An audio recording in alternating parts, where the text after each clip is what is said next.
माँ, ये राधिका है, तुम्हारी बहू। राधिका गांव में हॉस्पिटल में नर्स का काम करती है। बस हम दोनों में दोस्ती हो गई और हमने शादी कर ली। राधिका, माँ के पैर छू। अरे चल हट, नालायक। अरे मैंने क्या क्या सपने देखे थे कि तेरी शादी किसी अमीर घर में करूंगी और दहेज में लाखों रुपए लूंगी, और तू गांव की इस मामूली लड़की को मेरी बहू बनाकर ले आया। लेकिन बेटे की जिद के आगे सुनीता देवी मजबूर हो जाती है। राधिका सुनीता देवी को फूटी आंख भी नहीं भाती थी।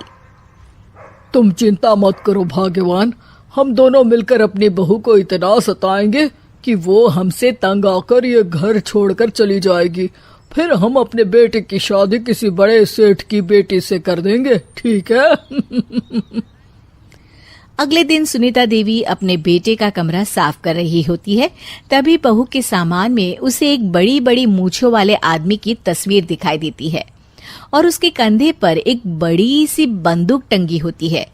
तस्वीर के नीचे लिखा होता है डाकू मंगल सिंह।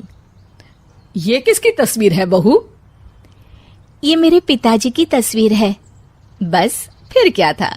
ये सुनते ही सुनीता देवी के हाथ पैर कांपने लगते हैं। वो भागती हुई सीधा अपने पति के कमरे में जाती है। अरे गजब हो गया जी, गजब। अरे क्या हो गया भाग्यवान? हमारी बहू एक मशहूर डाकू मंगल सिंह की बेटी है। हे भगवान, अब क्या होगा? क्या कहा? डाकू मंगल सिंह? अरे मर गए रे। सुना है वो तो बड़ा ही खतरनाक डाकू है, मारता ज्यादा है गिनता कम है। लोग पुलिस वाले भी उसके नाम से कांपते हैं। अरे सुना है वो तो हर हफ्ते 2-4 लोगों का ऊपर का टिकट कटवा ही देता है। हे भगवान, अब हम क्या करेंगे? ये हमारे नालायक बेटे ने कैसी मुसीबत हमारे गले बांध दी। हाँ वो तो है, अगर हमने बहू को जरा भी तकलीफ दी तो उसका बाप मंगल सिंह हमें गोली से उड़ा देगा। अब जो मैं कहता हूँ उसे ध्यान से सुनो। तुम बहू से बिल्कुल घर के काम मत करवाना, और ध्यान रहे उसे किसी प्रकार की तकलीफ नहीं होनी चाहिए, समझ गई ना? और ऐसा ही होता है। अगले दिन सुनीता देवी रसोई में खाना बना रही होती है कि तभी, ये क्या माँ जी, मेरे रहते आप खाना बना रही हैं? चलिए हटिए, मैं खाना बना देती हूँ। अरे नहीं नहीं बहू, तू यहाँ क्यों आ गई? जा, तू अपने कमरे में जाकर आराम कर, मैं खाना बना लूंगी। सुनीता देवी जिद करके राधिका को भेज देती है। फिर एक दिन, अरे फर्श पर कितनी धूल जमी है, माँ जी देखेंगी तो नाराज हो जाएंगी, मैं अभी यहाँ पोछा लगा देती हूँ। राधिका जैसे ही पोछा लगाने लगती है कि तभी उसके ससुर की नजर उस पर पड़ती है। बंसीलाल भागता हुआ वहां आता है। अरे नहीं नहीं बहू, तुम ये क्या गजब कर रही हो? बहू तो बेटी समान होती है और हम ना अपनी बेटियों से काम नहीं करवाते। तुम आराम से बैठकर यूट्यूब पर किड लॉजिक चैनल की सास बहू की कहानियां देखो। वो लोग ना बहुत अच्छी अच्छी कहानियां बनाते हैं। सच? आप देखते हैं? अरे मैं तो रोज देखता हूँ। शहर की बहू तो मेरी फेवरेट कहानी है। हाँ, ये कहकर बंसीलाल पोछा लगाने लगता है।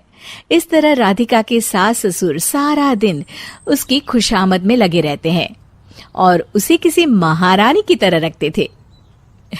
कैसा लगा बहू? पिज्जा टेस्टी तो है ना? अच्छा, मीठे में क्या खाओगी बोलो तो? माँ जी, मुझे तो काजू कतली बहुत पसंद है और उसके बाद 1 गिलास लस्सी मिल जाए तो मजा आ जाएगा। ये सुनते ही सुनीता देवी अपने पति को कोहनी मारते हुए कहती है, अरे सुना नहीं, बहू क्या मांग रही है? जल्दी से भागकर बाजार जाइए और सब खरीद कर ले आइए। हाँ हाँ भाग्यवान, अभी जाता हूँ। राधिका की तो 5 उंगलियां घी में थी। वो तो अपने ससुराल में मजे कर रही थी। दूसरी तरफ राधिका की सास उसके लिए कभी नई साड़ी खरीद लाती तो कभी उसके लिए नए गहने बनवा देती। फिर एक दिन डाकू मंगल सिंह अपनी बेटी राधिका से मिलने अपने आदमियों के साथ आता है। उन सबको देखते ही राधिका के सास ससुर डर के मारे कांपने लगते हैं।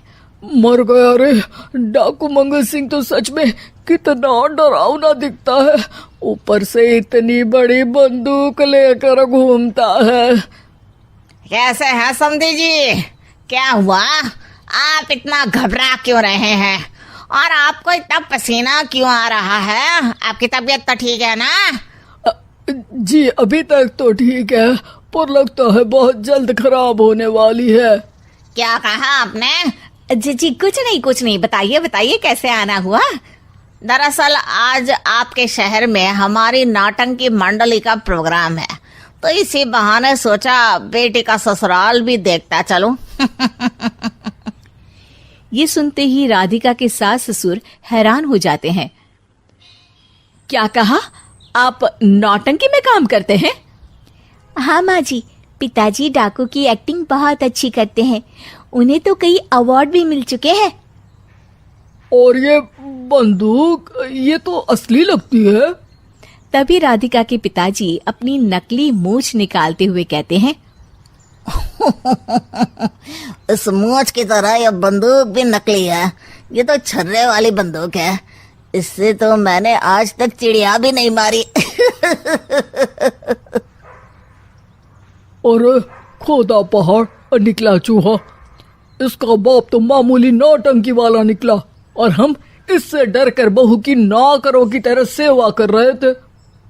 आपने सही कहा जी, इसके पीछे मेरे कितने पैसे खर्च हो गए, और काम कर करके मेरी तो कमर टूट गई सो अलग। अरे बहू, तूने अपने पिताजी के बारे में हमें पहले क्यों नहीं बताया?